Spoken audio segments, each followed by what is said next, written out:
TJ Murphy is with me. He is a very diverse artist, a musician. He's built quite a skill stack, a creative stack of skills in art, in the creative worlds, and in the Bitcoin space.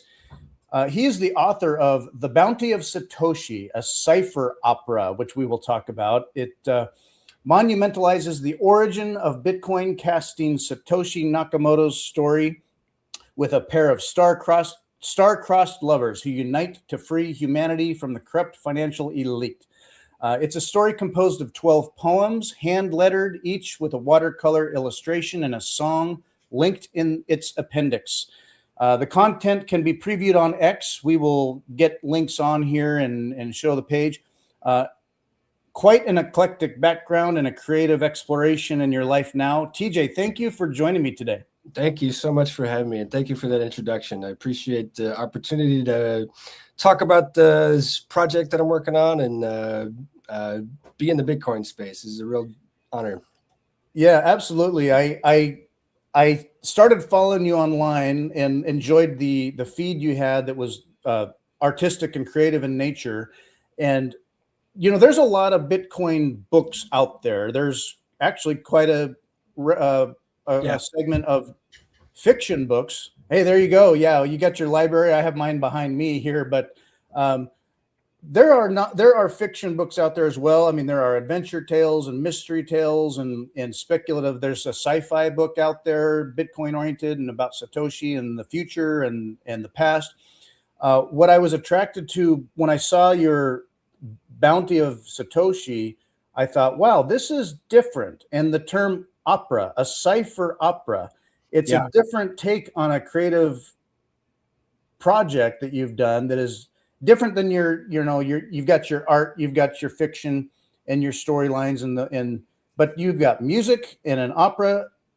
For those unfamiliar with that kind of a concept, tell me about this opera, the inspiration of it, and what it's like. So this originated as a collaborative project with some friends I met in El Salvador in 2022 at a Bitcoin conference, Adopting Bitcoin. And Tomer Strolight, the writer, the legendary treasure of Satoshi was the work that attracted me to him. And it's the core idea of this creative project. He and Valerie B. Love, the DJ, she does MC at Bitcoin conferences a bunch. They presented this concept at the Bitcoin conference with the idea that we need a piece of art to speak to the heart. For orange pilling purposes. The people who are attracted to the technical aspects of Bitcoin get it for the most part and are on board, and the rest of the world is going to need another reason to connect to it and see a purpose in looking deeper into it. And so that was the genesis of the project, to make something beautiful that Bitcoiners can appreciate and to reach out to the rest of the world with an emotional connection. We worked on this project together for a good 6 months, real hard. We had a bunch of artists in the Bitcoin community, with daily meetings for 6 months, like coming up with the plot arc. And the collaboration wound down. I've continued working on it as a solo project for the last couple of years. I just got totally obsessed with it, and as I was working for a while doing it, just in the background. I've since then quit my fiat job I was working for Bitcoin startups, so I quit that world, my technical world, to focus on art. And this thing has given me just an amazing amount of creative energy to pursue. And I've built each of the skills that go into this kind of from scratch. I had a career in quantitative analysis, doing cognitive science research on website development with Amazon and Nordstrom and a few other places, Discover.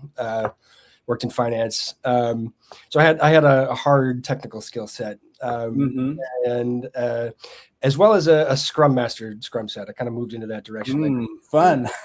Yeah. So driving. So when I hear Scrum, I think of a way to facilitate meetings that are very hard driving and organized. And anyway, it comes from the corporate world, but it can be high pace, high energy, solution, problem solving. It reminds me of past lives I've had in the corporate world. Yeah, and I've taken that skill set from my corporate career, and I'm now applying it to creative stuff. And it's all about iteration and producing something and seeing whether it works and moving from there. So I kind of brought that skill set organizational wise to the project originally, and I've been using it on my own, and I'm revitalizing the collaboration as well. I've got Tomer and Valerie back involved in this. We've been in the last few weeks meeting a couple times a week to develop the concept, and I'm aiming soon in the next few weeks to get the artists involved again. We early on had a really awesome crew of people, Bitcoin artists that were collaborating. And the vision is to help showcase their art as well. I'd love to bring in Fractal and Crypt was involved early on, and a number of other really awesome Bitcoin artists. And I'd like to incorporate their art into this thing and make it a community project and not just an auteur kind of thing. Awesome. But when I think of Fractal and Crypt and Tomer, one of the first creative projects I saw in the Bitcoin space years ago was they made like a graphic novel called The Time Chain Codex. Yeah, Fractal. Yeah. I saw a just like a comic book version of it at a earlier Bitcoin conference years ago, and then somebody said, "Oh, it's online too. You can see like pretty much I think the whole thing." Yeah. I went online, looked at it, and was like, "Holy cow!" It was like an epic creative piece of artwork that just stretched the imagination in terms of sci-fi in a distant future with Bitcoin and imagining that world. Anyway, the creative inspiration that the potential that Bitcoin has, much beyond like just the tech, or people think, oh, the money, the medium of exchange, and then maybe they get to fix the money, fix the world. There are a number of things about Bitcoin that are so much more than that, like a gestalt of bigger than the sum of its parts.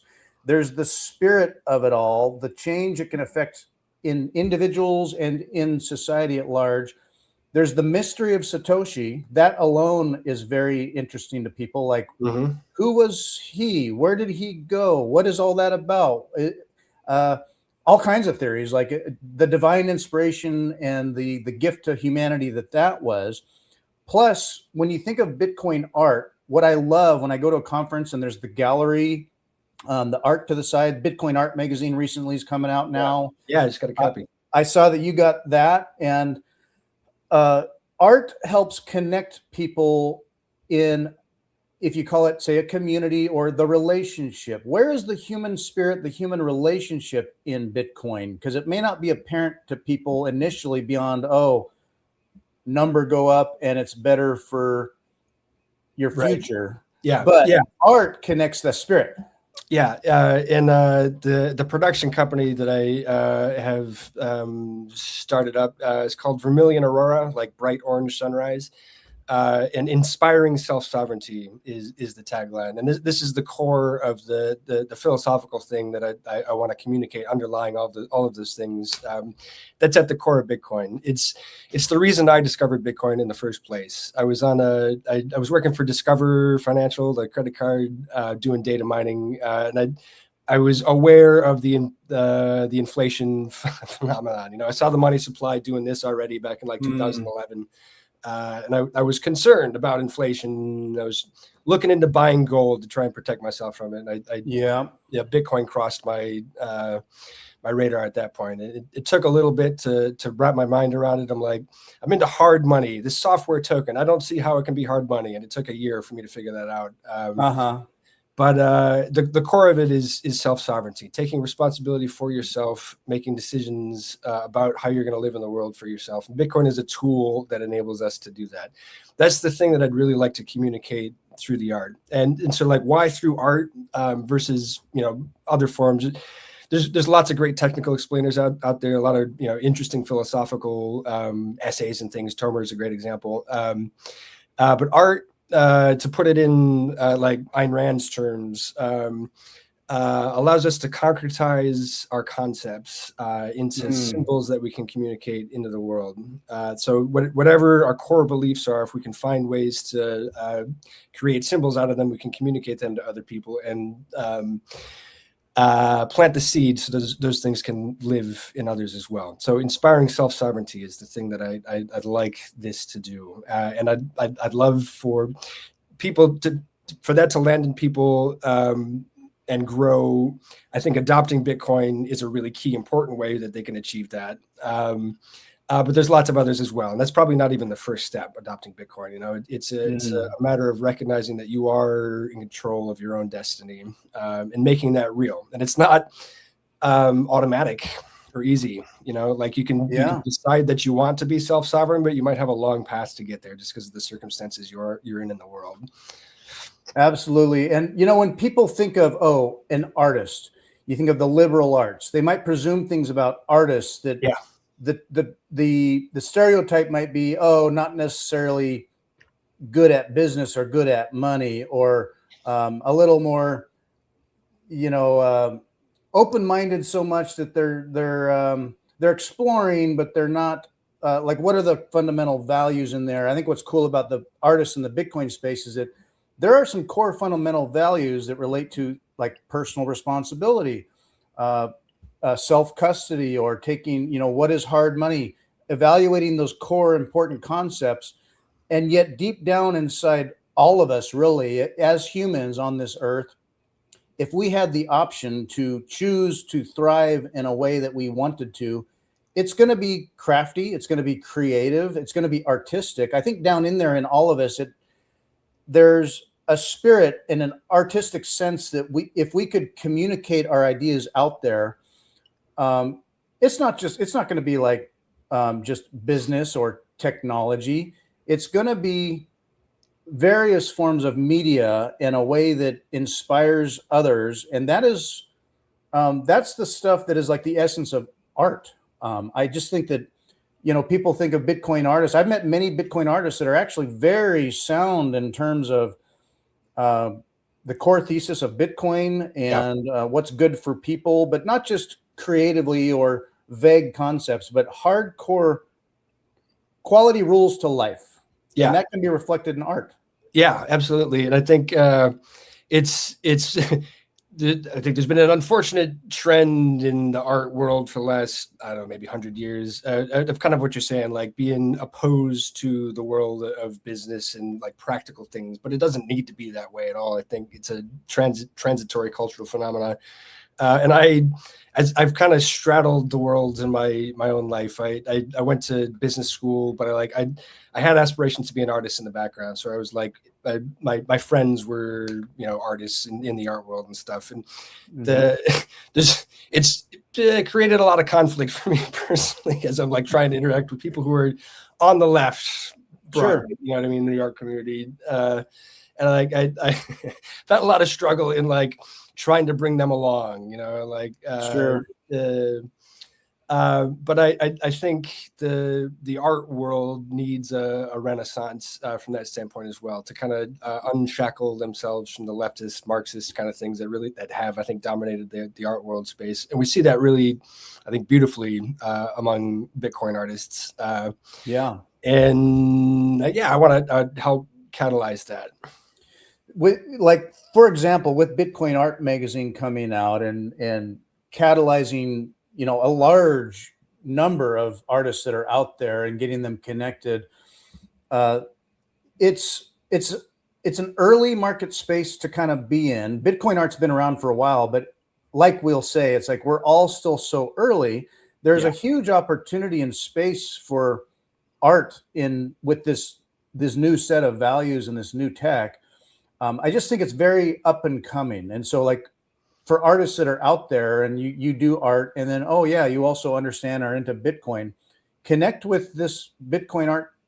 I mean, Asanoa has kind of joked about, is it a community? I mean, you don't want to be put in a box, but that said, it's a growing number of individuals coming together, forming those relationships, resonating together, getting stuff out there, sharing it.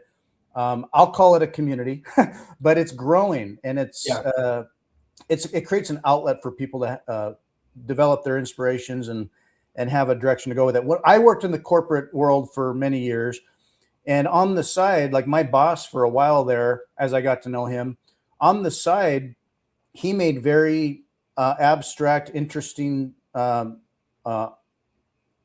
quality, thick. I am disclaiming my lack of knowledge in the art world, but very, very thick oil paintings with pressed on things, and it was beautiful stuff. And he'd add resins to it and all these things. But that was his side hobby in between day job stuff that he turned into a full-time gig that as soon as he could get away from the corporate world, he did. Yeah. And he's now a full-time artist. And that just speaks to, like, yeah, you may be in a corporate world, but all the coworkers and people that plug into that machine are still humans, still have that spirit. Perhaps no one wants to feel stuck. And so that spirit exists. Yeah. I want to bring to stage here real quick the Bounty of Satoshi. It looks like calligraphy. I mean, so do you do the calligraphy as well? Yeah, that's all my hand lettering. These parallel pens make beautiful lines. Beautiful. And now you incorporate music into this as well. I know there's an associated or connected songbook. So yeah, the poems have music. Yeah, I can bring that up on the screen real quick if you like. Yeah, they got. And I will just mention Satoshi. You can get the Bounty of Satoshi on Amazon. There's a link to it here. You can go to Amazon.com, search for the Bounty of Satoshi. You can see the cover and the back page here. Little synopsis about it, but you can buy this online. So yeah, so the songbook. So this project has given me a reason to dive into a number of different artistic skills. I learned to paint for this, and then I picked up music. So I spent a couple of years learning how to paint, and I can show you in the background here. I've got the originals for the nice that's in the book, and I spent a couple of years doing that, and the last year I've spent really focusing on music to bring this to the point that I could actually write. I played guitar for a long time since I was a kid, but only in the last couple of years I've been disciplined about practicing and improving to the point that I understand music well enough that I can use it as an emotional tool and write well enough that I can write things that have a structure that people can play. So the songbook, at this point, it's just chord sheets. I'm working on writing the melody lines, but the chord sheets are enough to, I've been able to sit with musicians and play it. I was down in El Salvador for adopting Bitcoin in November, and I connected with Joel, who runs the Author's Corner there as a musician. Great. I got some awesome advice from him on music last year as I was earlier in my musical development, and I spent the year practicing so that, in part, it was part of my motivation so that I could go and play with him. And we had a jam session in El Salvador. He brought some of his neighbors over, awesome musicians. And awesome. The songbook is enough that we could, we played like 3 songs from it. And on the second try through a song, we could play it and it sounded good together. And I don't think of myself as a singer. I'm like a karaoke level singer, but I sang with the band, and they're like, "Yeah, they sounded good. You can sing." I'm like, wow, a whole new dimension. But yeah. That's so rewarding. Like playing music with people it's an experience I've only been able to have in the last year or so. I've been good enough that I could play with musicians that are talented, and it sounds good, and everybody has fun. That's awesome. I was at a party recently, and we were playing poker. Like I got knocked out at midnight, and I went to play with the musicians. We played till 3, and like the party was gathered around, listening and singing along with us. That experience is so beautiful. Like I have a new aspiration to actually be a performance artist. But like awesome. At 3 o'clock, we're like, we should wrap up. We're like, no, keep playing. And we played another hour, and they gave us requests. So one of my ambitions is to become a performance artist as well. I've awesome. Never really I need to start with open mics, but I want to get to a point where I can be on stage for an audience that has paid money to see it, Yeah. One of the directions that I'd like this project to take, the Bounty of Satoshi, is a stage performance. Whether or not I'll be on the stage performing it depends on whether I can get my skills up to that level. But I'd love to find performers that have the skills to make it worthy of presenting to the public and representing Bitcoin in a way that's beautiful. But when I was down in El Salvador, I went to Adopting Bitcoin in San Salvador, and then there's another conference in Berlin, a town up in the mountains, where it just small town, like really well developed, and this is the town of Berlin in El Salvador, right? Yeah, strange German connection from way back. Yeah. But there's a huge Bitcoin adoption there, like a couple hundred merchants in a pretty small town accept Bitcoin. They got a really, really good Bitcoin community center. And then this hangout, it's called what is it called? It'll come to me. But beautiful, like cabin looking out over into the valleys, the volcanoes and lakes and things. But the guys that run it, one of the guys has a like production Hollywood art direction background. So like legit show business kind of things. And I showed him one of the music videos that I put together. He's super into it, and he's like, this needs to be presented at Bitcoin Historico, El Salvador's like government conference. They put it on this year the week before Adopting Bitcoin in the presidential palace, like recently restored, beautiful colonial architecture. So this guy's like, this is the place. It should be on stage there. It should premiere it there. It would work. He's got some connections within the government that he thinks he can make it happen. So that's my like thing that I'm shooting for, is to have this ready for next year in November to bring it on stage at Bitcoin Historico. That's awesome. And there's an appetite for it. I mean, Bitcoiners can get their share of, the talks, the knowledge, the business, the economics, and the theory and all the things, but there's a hunger for that connection, the art, the creativity. And what I'll bring up here as well is the music. It looks like there's you have a playlist on YouTube. Are these connected with the opera specifically? Like are these the songs? Yeah. So this is ultimately it'll be a portion of it. The full opera will be longer.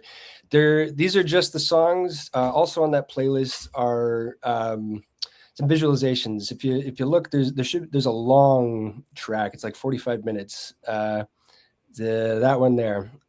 This one. Yeah. This is an early version of what I'd like to present. So before it's a stage performance, it can be. Wow. This is all. Well, it's a mix of AI art and my own watercolor art. So I've trained an AI model with a bunch of my art, and then I'm using my keyframe or my paintings as keyframes every 3 seconds or so. This is an early version. I've done a lot of iteration from here. But the goal for this version was to make it a DJ set, basically. Like at Bitcoin conferences, there's after parties, there's music. And there's an opportunity to up-level it. There's lots of great artists in the space now. I'd like to bring another thing that's original and Bitcoin focused and beautiful. So this version of the video, there's not a whole lot of narrative content. Like the images at this point don't tell the story very effectively, but it's interesting enough visually that it can be on in the background while people dance. Is kind of yeah, totally. So this is a 45-minute continuous track of the 12 songs. Plus the one that's playing now is like a reprise. It summarizes the choruses of each of the songs. But so these 12 songs will form the core, and they have an arc that it's the hero's journey arc with a romantic twist. The idea is that in this universe, it's a total mystery in reality who Satoshi is. Lots of theories. What if it's a couple? What if it's a man and a woman on a journey to free humanity from financial enslavement. And Bitcoin is the product of their love. They come together, they're star-crossed lovers, they're opposites in the world, but they share this core common thing, and together they work this thing through.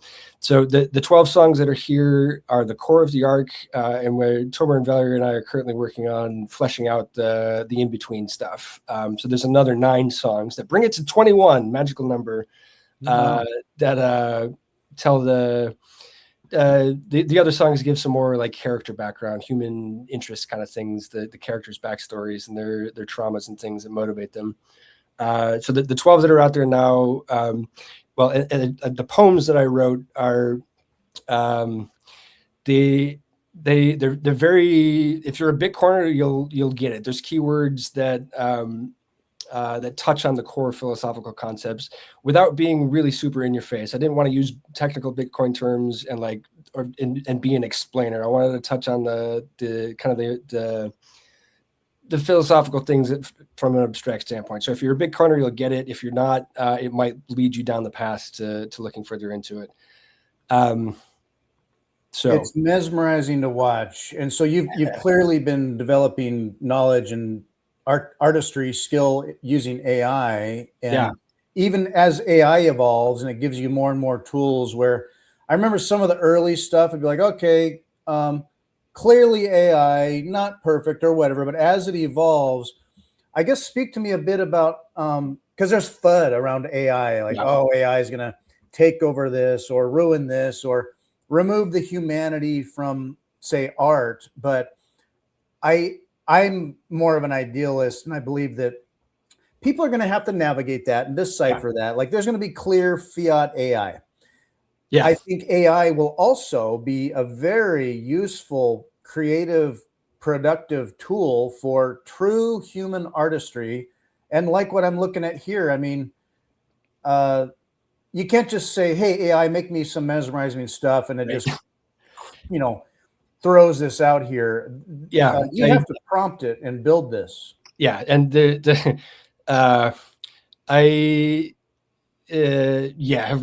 gone real deep on this, and this is the product of a lot of iteration. And I'm optimistic about AI, and I actually got the 3 or so years ago at a Bitcoin conference in El Salvador on the beach in El Zante. I got some great advice from just a fellow Bitcoiner. We're hanging out, and it was just as the recent wave of AI was coming out. I had been very deeply interested in AI for a long time. I was trying to pursue a cognitive science degree to contribute to the development of AI. So I went deep into neural networks and the math behind it. So I had some background on that. I kind of set it aside for a while. I was like, I didn't get smart enough to be a PhD student in that field. I was like, somebody else is doing it. I'm not pursuing it anymore. But this friend on the beach is like, whatever your preconceptions are about AI, now is the time to re-examine it, because what's coming out now is fundamentally different from what we had before. And he's like, you need to think of it as a force multiplier. Whatever thing you do in the world, you need to figure out how to use AI as part of your tool set, because it will make you 100 times better at it. And that's absolutely the truth. And I've used it. I've been, as each iteration has come out of all the different tools, the text tools with ChatGPT and so on, and Midjourney for images and Suno for music. Each one of these things for me has been an incredible force multiplier.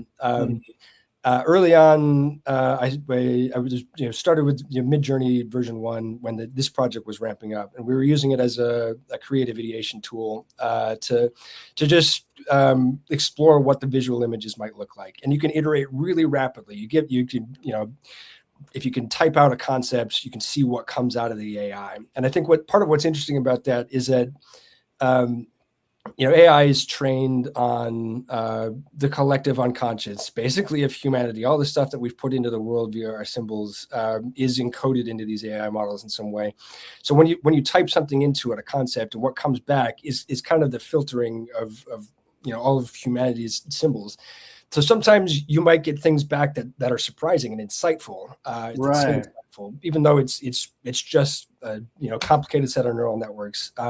It's feeding back to you something about what humans have put into it. So as part of the creative process, that I think is a really valuable tool to get feedback in that way, and you can use it to modify your own creative thoughts. But like using it effectively, I've found it's a matter of context and intention. So like you've got some creative concept you're trying to put into to make a thing out of, and you give it some lens to look through. Like I wrote up a style guide for AI that I'm calling this style metamagical realism.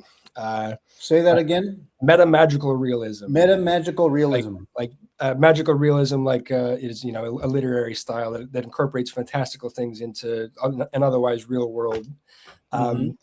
Metamagical. Douglas Hofstadter's cognitive science researcher, author. Metamagical Themas is one of the books that he wrote. He wrote. Okay. The idea is like technology is a kind of magic. Yeah, there's also that. I love the Arthur C. Clarke quote that any highly developed technology is indecipherable from magic. Yeah, indistinguishable. Yeah, and like all of the technology we use might as well be magic, because we don't really understand how any of these things work. Even the most technically advanced people are using stuff all the time that they don't really understand. So technology is a form of magic. So metamagical realism is like technological magic realism. So I wrote up a style guide of kind of this idea, and then the CypherOpera idea, which that label developed out of like there was a huge fan of cypherpunk from Neil Stephenson and William Gibson and The Matrix and all these kinds of things. That's it's a really gritty style. It's a dark realism where the world's taken a dark turn through technology. Sure. Corporations are absurdly powerful. Governments are failing, and this is kind of the world that we're living in now. But it's dark and gritty and not happy at all.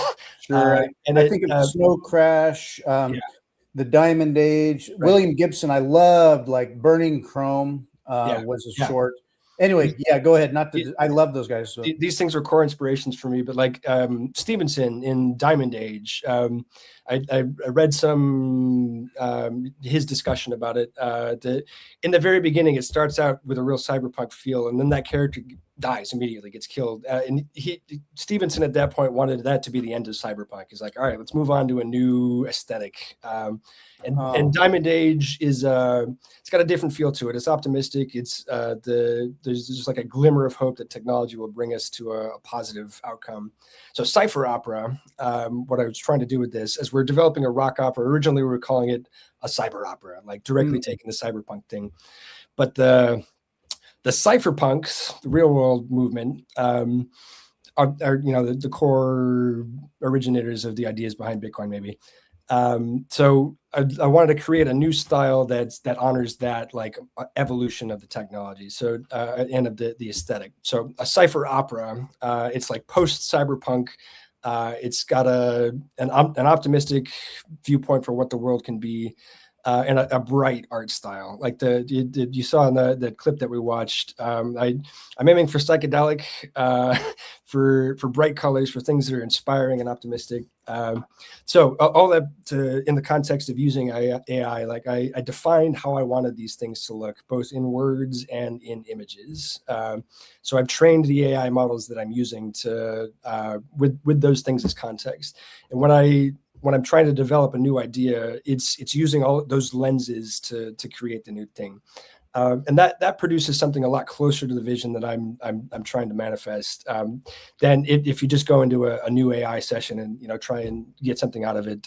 You'll get something, but it'll be lacking that context, kind of random and not focused.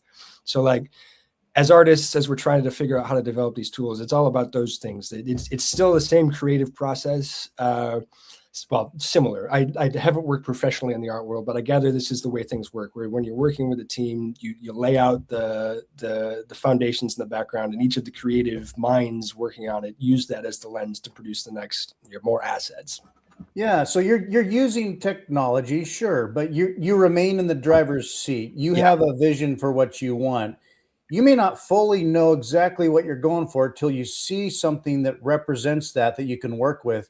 But it's not like, oh, well, AI is making it.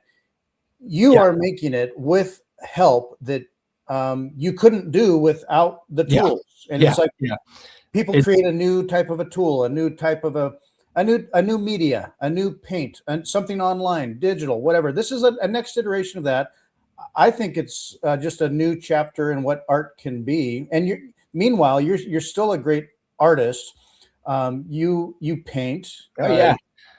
This was in the gallery in El Salvador somewhat recently. Yep. Yeah. These are the first and second to last images in the storybook. And you can see there's a phone on the wall to the left with headphones. Yeah, And I've got that playing the video that we were watching earlier. Uh, cool. so yeah, I had this up in the art gallery. Yeah, there I am. Looks good. Great pictures. Yeah, I I volunteered for this conference and it showed up the day before. And Kiki, who's running it, I was like, "How can I help?" She's like, "All right, you're an artist. Can you organize the gallery?" uh, it's a kind of a big volunteer. responsibility. Suddenly, I've never like been a curator for a gallery, but so I like the night before came up with a scheme to lay out all the other artists' stuff. So I got to choose where my stuff went out, and it worked out. Um, but And had drawn a mural, just volunteering to help here if this will come up. Hello. Oh yeah. So oh you yeah, painted this, right? yeah.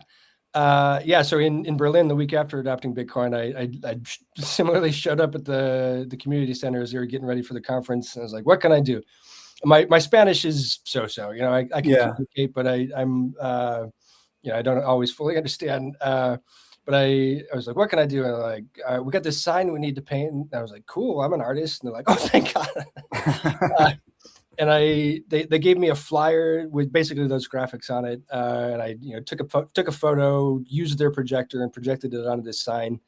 And I again they handed me kind of a big responsibility to paint the name of the town and the country on a sign that they're going to continue to use. Attention to detail when it comes to letters or anything kind of realistic looking. It's like that takes time for detail. Yeah, yeah, and I put this together in I mean less than 8 hours. I worked on it like 4 hours the night that I got there, and 4 hours just the day before. And so I projected it and then taped off the letters and did a couple coats of paint on it. But they were super pleased with it, and they're going to continue to use it. And they're like, I'm so honored to like have made a thing that they like and that they're going to continue to use. And it's like Yeah. it's a representation of Bitcoin and the town and the country. So like that they are using my art for that purpose is you know honoring. That's awesome. Now there's a feeling that I just imagine that many artists go through or have where uh, you do art for yourself or as a creative outlet, and you start to build a portfolio or you do different stuff, and then you put it online or you have a website or you try to get it out there wherever you can, and then maybe you get it into a gallery. Maybe it's one piece, maybe it's a handful of pieces, and like you've done, maybe you draw or paint a mural, and sort of like, I'm not a professional artist, but then at what point, when are you ever a professional artist? Maybe that's like money. Yeah, Maybe that's right. when you're making money. And so there's, like we talked about, kind of having an imposter syndrome Yeah. around, well, I'm just kind of a nobody. Yeah, I do art. Oh, I do art. I do music. I've got this CypherOpera. I do calligraphy. I do AI. You do all these things, and yet, when is it real? Is it like the number of? Is it the number of customers? Is it the number of likes? Is it the number of people that say that's awesome? It can be it's a nebulous feeling to have of like, oh yeah, I'm an artist. Right. Yeah, and Um, I've been navigating that mentally. You know, as I came out of a corporate career, I was far from the art world, and I had to. a bit of imposter syndrome in calling myself an artist, and like this is the thing that I'm doing in the world. I'm getting over it now. But like, at what point do can you call yourself a professional artist? I mean, making a living at it is an aspiration. I'd love to get to the point where I'm actually making real money on it. But I've managed to sell a handful of pieces. I've had a few gallery shows. A couple of years ago, I had my first art show where I displayed a bunch of these large scale watercolors. I've done a bunch of outside the Bitcoin art, a whole bunch of landscapes and portraits. And I live in Seattle, and there's the view of Mount Rainier is stunning. Like every time I see it, it comes out of the clouds. I'm just blown away. And that was the thing that inspired me to actually really learn how to paint. The volcanoes up and down the West Coast are amazing. I Yeah. mean, and some people don't realize. So I also live in the Pacific Northwest area, and I mean, there are so many of these big volcanoes, not to interrupt, but I mean, we've got, Mount Adams, Mount St. Helens, which blew up. You got your Mount Jefferson, Mount Shasta, and to the north, I mean, Mount Rainier and is it Mount Washington up there further north? Baker. Okay, yes. Yeah. So anyway, but these things are stunning. And when you fly into Seattle, if you sit on the left side of the plane and you get clear weather, you can see like 3 or 4 volcanoes like down looking south. Yeah, and it's stunning. And I grew up in the Midwest, and this giant glacier covered mountain that's like 3 times as tall as the other. Like the Cascades are sizable mountains, but Rainier stands just head and shoulders above it. But it's the thing that inspired me to learn to paint. There's a beach nearby. That is my favorite place to hang out on Lake Washington. It's got an incredible view of Rainier, and I like hundreds of iterations of sketching it, like starting with pen and ink, and then watercolor. I learned how to paint from there. So I had a gallery show with a bunch of landscapes. I did some really cool sunrises from El Salvador from the first or second time I was there, and portraits. I'm working mostly from photos, and I'll project them. I'll use watercolor pastels to transfer the image onto paper and then paint the watercolor layers. I'll throw up some maybe older stuff you've done. Yeah, a big stack of art. But you are prolific. I mean, you have cranked out a lot of work. Yeah. And most of that I was doing while I was still involved in my full-time career. At this point, I've come to focus on it full-time. But lots of iteration. There's, I think, 400 or something pieces in those piles. But as I was starting off, I would do portraits of the artists or the speakers at Bitcoin conferences. And I was kind of new to the whole conference game. I don't know how to handle myself. So I was bringing these portraits of Bitcoin speakers and just giving to them as gifts, as a way to start a conversation. Sure. And it got me into a bunch of cool parties and things, and introduced me to some people. That's how I met Valor. I was like, look, I did this painting. I have a professional artist friend. He's like, you got to stop giving away your art, man. Like, what you sell it for is, a reflection of how much you value it. And if you're giving it away for free, you're saying that you don't value it. So I'm coming around. Like, I need to be serious about selling it. And I've sold like a few $1,000s worth of art at this point. And like, it's not nothing. Yeah, it's my first gallery show, I sold like 3/4 of the art that I hung, which was pretty cool, successful in my mind for a first show, and that amounted to have like a half a month's mortgage payment. Yeah, making a living as an artist is a hard thing. I have a cousin who's a very talented artist. She teaches, and I was asking her like, what do you find sells? And she's like, it's a hard question. It's usually not the stuff that you like and you think is really good. She's like, you got to come to terms with the the reality that being an artist means working like outside of art as well. If you're really passionate about it, you got to have another thing that's supporting you. And that is the reality, I think, for most artists. I'm very fortunate to Have gotten into Bitcoin relatively early, and I have some cushion that I can step aside from my career and focus on art. Eventually, I hope that it makes money, and I think that there's a real potential for this project, the Bounty of Satoshi, to become a commercial success. Yeah. How that works, I'm still exploring, because I'd love this for this to be kind of an open source cultural phenomenon. I'd love it if other people took this up and remixed it as well. Because like the story of Satoshi is a total mystery. We're making up this story that's not true at all. Like Satoshi's almost certainly not a couple, but it makes for an interesting romance and plot line, and something you can build something around. So there's infinitely many variations of this story that could be made. I'd love it if the idea was compelling enough that other people wanted to pick it up and do something different with it. We've got this kind of structure built. You can make a different story. You could tell a different romance. You can make it completely different. So I'd love it if there were to be multiple conflicting iterations of the same thing, and you could choose your favorite origin story of Satoshi. The mythos of this supernatural godhead of Bitcoin. It's something that people are just naturally curious about and speculate about. And I think, what you have is it captures the spirit of that interest, but with the passion of it all, the human relationship.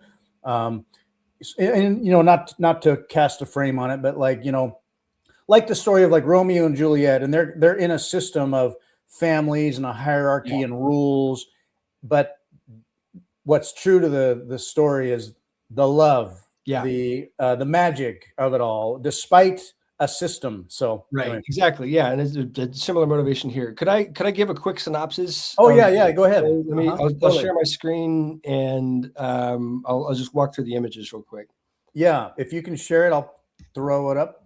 All right. 1 second. And I think a lot of artists, and I'll say musicians as well, they sometimes the hardest thing about it all is you can have a hobby, or you can be producing creative work, and sometimes that's not the hard part. The hard part is showing up or putting yourself out there or calling it a thing and saying, yes, I am this guy, I do this stuff, I am a musician, or I am an artist. Sometimes that imposter syndrome gets to you, where it's like, oh, I don't know what it is yet. I don't know. And you'll always kind of feel that way. Sometimes you just want to cross the line of saying, this is what I do. Yeah. What is real? I mean, is it real because it gets attention, or is it real simply because I made it and I'm out there? But right. That's something you grapple with. So there's this book, The War of Art, that talks about this, and like just owning it and saying I am an artist is like a key psychological thing. Not like I'm pretending like I am. This is the thing that I'm doing, and that makes it true. Like if you really do it, then you make something, and that is what it means to be an artist. Becoming a professional is another thing of like, I'm showing up and doing this every day as work. Like it's an interesting like creative conflict, I think, that probably a lot of artists struggle with, like accepting that it's work and that you have to do it. Compare that, say, for example, and I've experienced this, where okay, you have a corporate name attached to your business card where, oh, I work for such and such a place. My title is this. It's a safe, comfortable place to be. And it could be that your job is bullshit. Yeah. But you can go, yeah, I'm a this and that at such and such a name. And people are just like, oh, and it's completely accepted because you have this hierarchy of a thing that you're attached to. Right. When you're creating it yourself, it's just you. Yeah. Right. And returning to that concept of self-sovereignty, like I'm fully in charge of the direction that I go. I can't rely on my employer to decide the path. I have that responsibility, and that can be heavy. But all right, let me walk through this synopsis. Can you see my screen? Yep. Okay. So there's 12 songs in this story arc, and I'll give you the quick synopsis. So this young man, he's awake to the beauty of the world. He sees patterns in nature, so he studies mathematics so that he can understand them and make some contribution. And he goes to work, and he finds that his skills are being abused. He's working for the central bank or the CIA or something where he's part of the problem of corruption in the world. And he falls into a deep despair. He thinks he can only help anymore by removing himself from the situation. And he's rescued from the brink of oblivion by this angelic vision that tells him that he has a purpose. His skills are precious. He can be redeemed. And she takes him on a journey back to childlike innocence through a vision to rediscover the basic goodness of the universe, and inspires him with some of the core concepts that underlie Bitcoin.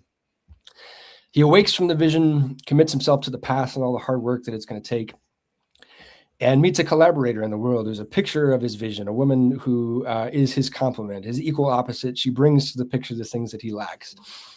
And so together they work on this. She inspires him to cut away the complexity. Using nature metaphors, she helps him reduce it to the simplest thing possible. But they realize that he can't be the one to bring it into the world because of his past. It'll be corrupted. He's too close to the system. So she needs to be the messenger to give it birth. And so, cloaked in anonymity, she releases the white paper to the world. She's the person behind the keyboard in this story. And the forces of evil strike back. The Kraken threatens to overwhelm her.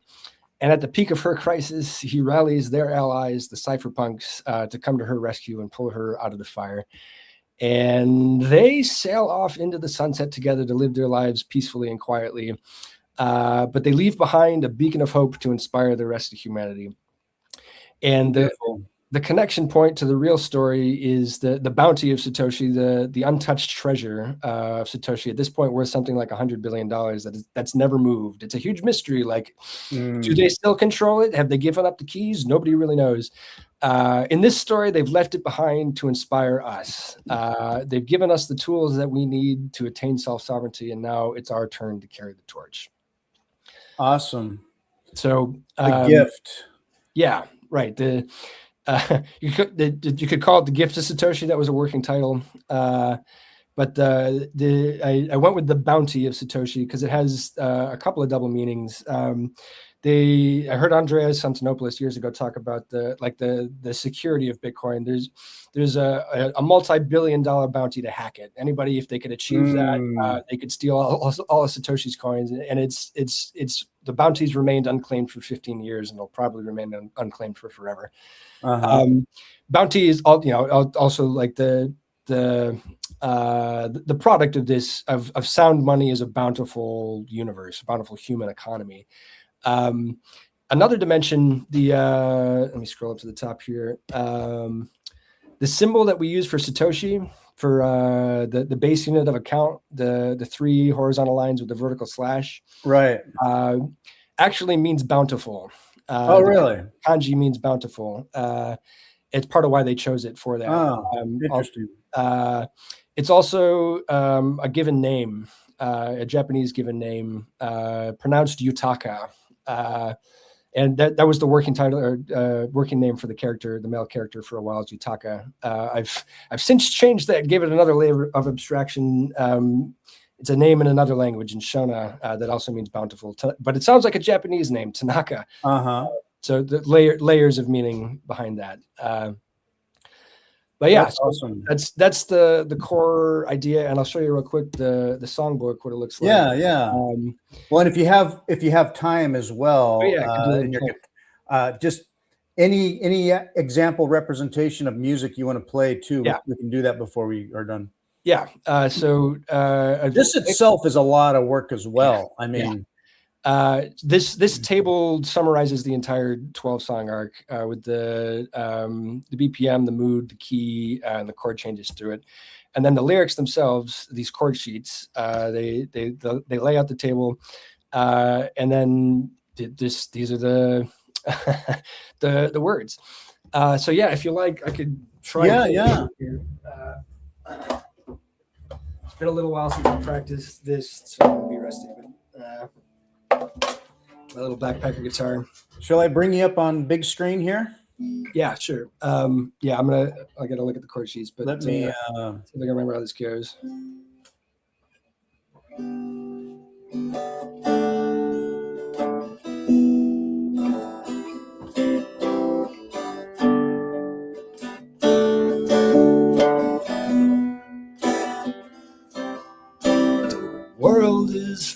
of wonder, there's joy in all I see. I wonder what lies under these wild forces flowing free. Through energy and patterns, nature weaves her works. Language of mathematics, we can with her converse. Indistinguishable from magic, fruit of science and industry, transforms ourselves from tragic to beacons of self-sovereignty. I'll leave it at that for now. Nice. I've never had anyone perform here before, so this is special. I've never done it either. You posted a lot of, so what prompted me to think about the music too was that you have posted a lot of various explorations in your own guitar work on your X feed, and it's a range of skills, styles as well. So it's great. Yeah, I've been as I've been developing musically, I've just been posting just to put it out into the world and like, you know, let other people see what I'm doing. But I've developed like a pretty good mastery of the chords and scales, and I can do some nice finger style stuff. I've been working with a looping pedal for a while, and that's really up-leveled my musicianship, like playing along to develop timing, and it got to a point where I can play with other musicians as well. But I'll do just a little bit of solo kind of thing. Yeah.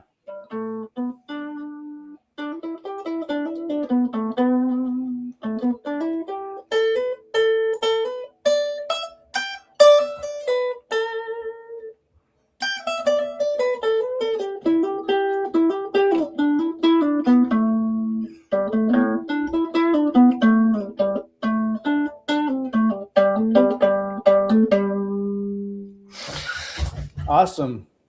Thank you. You know what's amazing, when you see people play live, or you see someone's music video, and you see them playing and singing.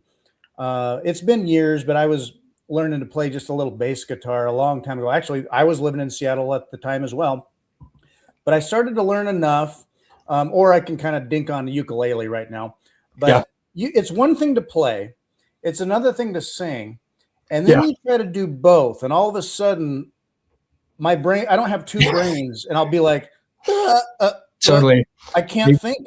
I can relate, and it's only recently that I've been able to sing and play at all. And I was playing like Bob Dylan songs for just the chords for a long time, and then there's a moment where I like tried singing along with it, and it kind of worked. Like, holy shit, I can do it now! It's a new thing. There's a lot further to go. Like all of these things are such a deep well. You know, you start learning a skill, and you're like, wow, this is a long-term thing to master this thing. Harder than it looks. Yeah. Speaking of like Bitcoin values, the low time preference thing, like say it takes 10,000 hours to master anything. So like, as I'm picking up each one of these skills with art and music and video editing and stuff, and I'm like, all right, in 10,000 hours, I'll be good at this. I got a long way to go to get there. But it's part of the Bitcoin philosophy, and that's one of the things that's enabled me to come this far with it. And I can see there's so much further to go. And what I really need to do is bring other people into it. It doesn't scale to try and learn all these things myself. So I'm looking at building a team, and I have Tomer and Valerie working with me together on it now, but I need to find other creative people who have all these other skills that can level this thing up to where it needs to be to really be a public art piece. Cool. I will be actually, I'm leaving for El Salvador in a couple of days. I'll be there next week. And you've been to El Salvador at least once or a few times? How many? 4, I think. 4 times. Yeah. And you've traveled a lot. You've been to was it Germany or South Africa for Cape Town for the Bitcoin conference there. I was in Nashville. Those are the big Bitcoin things I've done. Cool. So a lot, well traveled. So for me, I've never been to El Salvador. Recommendations, I suppose, offhand. Knowing that. It's great. I've never had a bad experience. Except don't drink the water. Okay. I made a mistake last time I was there, and I just forgot that you can't. I got sick. Wow. But San Salvador is great. The beach towns, El Zonte is the Bitcoin beach. Yeah. Definitely visit. If you're a surfer, it's awesome. Like it's ideal surfing. I stayed at Punta El Zonte, this little hostel right on the beach. There's a river that runs through the town. And it's like on the corner of the river. You have to wade through the river to get to the other side of town. But Aldo's the host there. If you can deal with like a relatively rustic setup, like it's awesome. It's a great place to stay. Cool. El Tunco is the town just north of El Zonte. There's a lot more going on there, like nightlife wise. If you're not a surfer, it's a cooler place to hang out. And then Berlin, first time there this year. I really recommend. It's 3 hours from San Salvador, but there's a lot of Bitcoin stuff going on there. And there's this place, the lookout or the hideout. I'm trying to remember what it's called. The Bitcoiners there that run it are awesome, and it's really worthwhile connecting with them there. Cool. Yeah. You recommend, as a Bitcoiner, make the pilgrimage. Yeah, absolutely. The conferences are a great reason to go. I've realized that like the conferences are not so much about the speakers. That's the excuse for people to get together. It's the after events where you really like get to know people and hang out with them. And I've come to realize that like you got to stay for a week afterwards to do all the stuff that's happening, and that's where the real value is. But definitely connect with the Bitcoiners in each of the places. They're all like excited to have people. Yeah, and it's a real community. If you can stop into the Bitcoin Center in Berlin, it's a hub. People just go there and hang out, and you can find like-minded people. You can find stuff to do. It's a really good vibe. Just got to write that down. Yeah, and a lot of Bitcoiners may feel this way where, like in my town, or at one point I knew like one other guy who related to Bitcoin like I did, or you're working on stuff and you feel kind of like alone in this space, or your community is very much online. Yeah. And you connect, online. And then so like the first conference I went to, I was kind of like almost reluctant to go, like, I don't know. I mean, I can watch the videos, or like, I get it. I don't know what I'll learn new, but I was like, oh no, I'll just make it a vacation.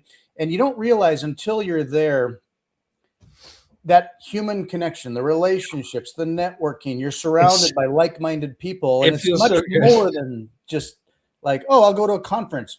I spent more time just talking to people and sharing experiences and making connections. And it'd be like, oh, well, this one talk is coming up. Well, man, I've seen him online 5 times. And you can I would even forego talks for the sake of conversations, Yeah, absolutely. And just being around Bitcoiners is such a relief. Like I don't have a lot of that in my real world life. Yeah. I know a handful of people around Seattle, but I've honestly avoided meetups since like 2015 because I was like, maybe I should be less open about who I'm talking about this with, just for security things. Sure. Going to places where everybody's a Bitcoiner and you're on the same page is such a beautiful relief. I think meetups are good, and they're not for everybody. It's a way to connect and network, or you find a good group of people. There are times where, as I've educated or talked with people about it, and like even from family or friends, and they start wanting to know about it, but they don't have the big picture in mind or through and through. I've had people just say, well, so how much Bitcoin do you have? And it's like, what are you talking about? Like, how much do you have in your bank account? Right. Like, what's your net wealth? I don't know. People are funny about it. And so I can totally understand kind of managing that. But when you're at a Bitcoin, like a conference, or people willing to go for something like that, people get it. And people are into privacy. People relate to the things. Bunch of Bitcoiners I've heard say, I don't have any Bitcoin. I'm a fiat master. Yeah, I had a bit, but I lost it. Like, I lost it. Yeah. But Bitcoin has given many people the freedom to, I think a lot of people who listen to this kind of a podcast may relate, where Bitcoin's either given you the freedom or it has the potential to, because you're off zero and you're staying humble and you're stacking. And and you have goals. It breaks free your mind to Yeah. explore the potential of it all and imagine a good positive future where you're not stuck. You're not kind of black pilled like, well, there's no answer. Yeah. What am I going to, I'll just save gold. I don't know. I'll keep hustling until I get my retirement. Oh, I got 10, 20 more years till what? Retirement. And it's a grind. So Bitcoin, like I imagine it's done for you, has just basically freed you. And for others, it may be a transition, but it's freeing people to be able to explore, like, who are you really? Are you identified by your job, or you're a fiat profession, or are you something more? Sorry, I gotta run, but yeah. I'll have to leave it on that note. Great talking with you. I really enjoyed the conversation. Find the Bounty of Satoshi on Amazon, and look forward to the videos coming out soon. Yeah, TJ, you've got a hard stop. I'll throw up real quick here. You can be found on X. You can search for TJ de la Playa, TJ_de_la_playa. TJ Murphy, you can find him online. You've got a feed. You've got Bounty of Satoshi. And down in your feed, you've had a lot of your art and your guitar work. And anyway, that's how I found you and reached out to you. So thank you so much. I appreciate the platform. Great talking with you, and I'll talk to you again soon. Enjoy El Salvador. Thanks for joining me. Thank you. Take care. Bye.